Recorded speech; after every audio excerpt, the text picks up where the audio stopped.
Nancy Husselman is here from the Eddy County DWI Task Force, and I found an article. We had a question. Oh. We were talking about off air. Can you buy liquor in New Mexico on Election Day? And you had the best response. What is Election Day anymore? Because with early voting and all that kind of stuff, there really isn't anything. According to this article, this is an older article, going back quite a number of elections, but it says liquor sales are allowed in New Mexico on Election Day and have been for nearly 2 decades. Oh. Before July 1st of 99, buying alcohol either in bars or at package locations was prohibited during Election Day.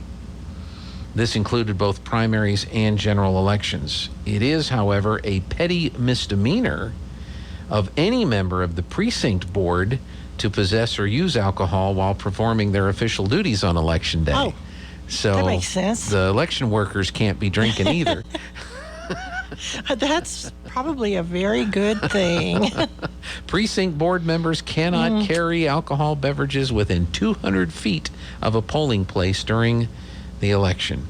So the bill to end the prohibition on liquor sales was signed into law by Governor Gary Johnson back in 1999. So now we know. That's a little bit of trivia for the day. Well, Gary's always been he's always been a do whatever you want kind of guy anyway, libertarian kind of guy. So very much so. But yeah, I don't think it's wise for anybody to be drinking if you're going to be driving to the polling places or if you're trying to think with a clear head when it comes time to vote. That was what my first thought was. You had to get there some way, and I'm pretty sure you didn't walk. So if you're drinking and driving,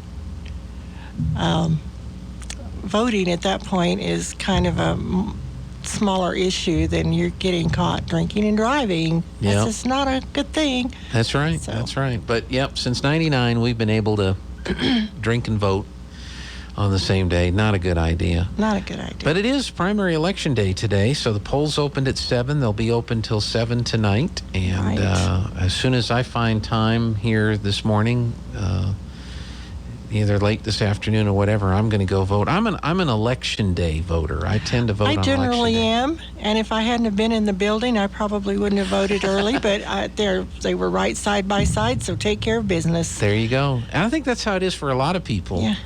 From the convenience standpoint. People are so busy with their lives nowadays that on election day, I've got all this to do, and now I've got to find time to go vote. So I think you're right. I think a lot of people just... And I usually take care of my grandkids while my daughter goes and votes, and I had that in my mind, too. We can't go vote at the same time and leave the kids in the car. That's just not good. So... Yeah. For once, I was using a little bit of brain that I have left.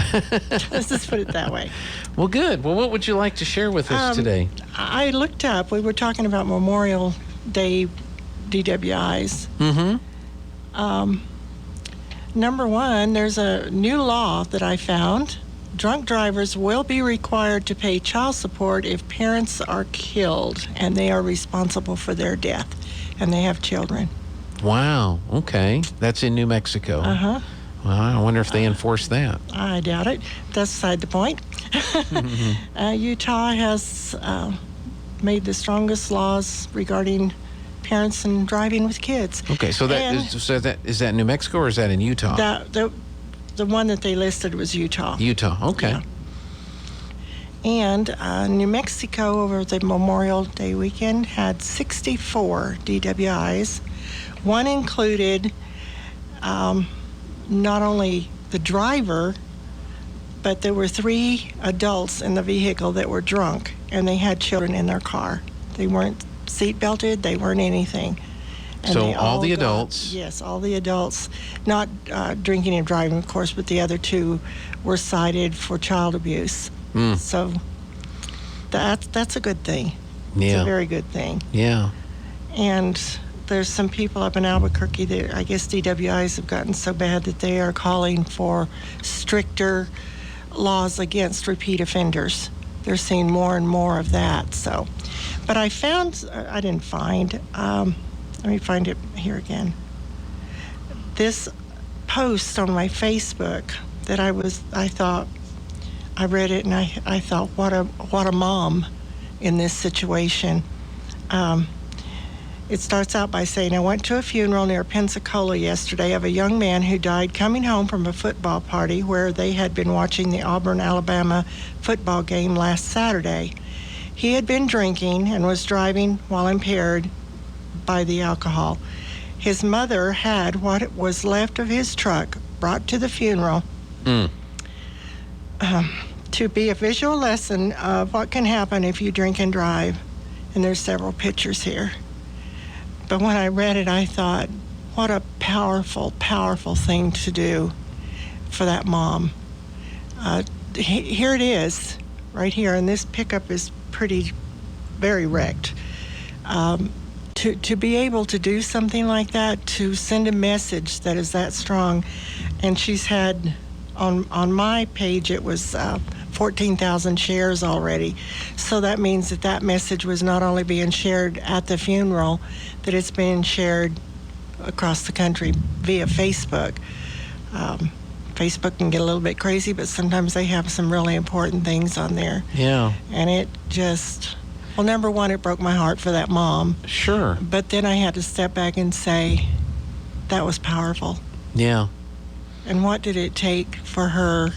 I mean, was it an instant decision or what? It doesn't matter. She got the message across. I could see where the thinking might have been, I've got to show other young people. Yes.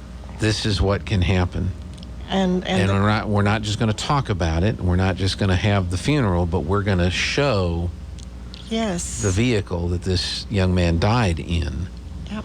And what can happen. That would be a powerful image and message. People that he was partying with while he was watching the football game. This is what happens. You don't get away scot-free. So that just really hit my heart. It was powerful. Well, according to this DMV.org website here in New Mexico, it is illegal for someone 21 years old or older to drive with a blood alcohol concentration of 0.08 or higher. Does that still sound right? It's 0.00 if they're really intoxicated. Yeah, okay. It's 0. Drivers under 21 cannot drive with a blood alcohol content of 0.02 or higher. Yeah. But even though, well... And I don't understand that, so we won't even get into it. CDL drivers cannot drive with a blood alcohol content of 0.04 or over. Yeah. Anyone who breaks the law can be convicted of a DWI. It is possible to be arrested for a DWI with a lower blood alcohol content of the legal limit if it is clear to the arresting officer that the person is too impaired to drive. Those who consider themselves to be lightweights when it comes to alcohol consumption could take heed, as only one drink could be enough to get a DWI. So, and a lot of people think they're in that category, and they're not. They're not. Now, as far as the penalties are concerned, we've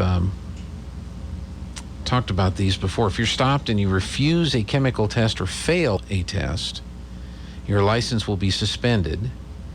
And these penalties are in addition to any criminal or court charges.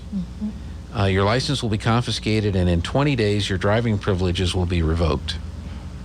You have only 10 days after your arrest to request a hearing if you wish to protest the suspension. Written requirement for the hearing must also include the $25 hearing fee or a sworn statement as to why you cannot pay the $25 fee. Hearings are conducted within 90 days of the request. If you do not request a hearing or it is not found in your favor, first offense, DWI 21 years and older, driver's license suspended 6 months. First offense, DWI under 21, driver's license suspended for a year. And second offense, DWI all ages, driver's license suspended for 1 year. Right. Does that seem strong enough? No. No, it doesn't. I wouldn't think you would think that. It doesn't seem strong enough to me, because it seems like it's real easy for anybody just to still be able to continue to drive with a suspended license. they shouldn't be able to, period. I mean, the law is the law, but it seems to be getting twisted up, and people are being let go. And that was one thing, that article I was reading about repeat offenders, that the penalties are not strong enough. One of them was like something like a grandmother, and she had 3 DWIs, and she's still out walking the streets, doing her own thing, and served very little time. Well, obviously, that didn't teach her a thing. Now, I'm the kind of person that I don't want to be in jail. That's right. not, so, no, thank you. But there was several instances that they had given in that article, and I should have gone ahead and downloaded it, but I didn't. And that there's a lot of that going on, especially in, what is the county that Albuquerque's in? Bernalillo. Bernalillo County. And of course, that's where they were marking it. Of course, I understand the population is quite a bit higher than Artesia, New Mexico, but still, those people up there deserve to be safe on the highway too. Yeah.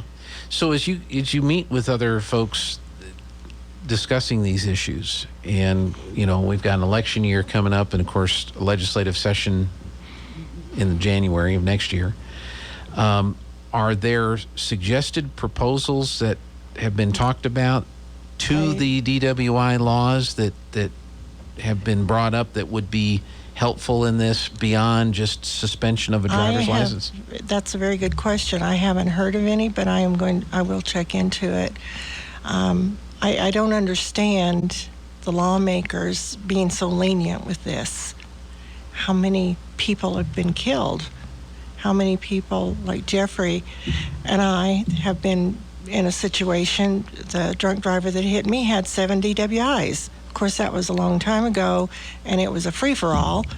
But why can't we get a little bit stiffer with this? Yeah. These are just good old folks, but these good old folks are breaking the law, number one, but they're killing people, and they're hurting people. And this needs to stop. And I would really like to know if Utah has the strongest laws. What their statistics look like. Yes. Exactly. What are they doing that we're not doing? I can sit here and talk,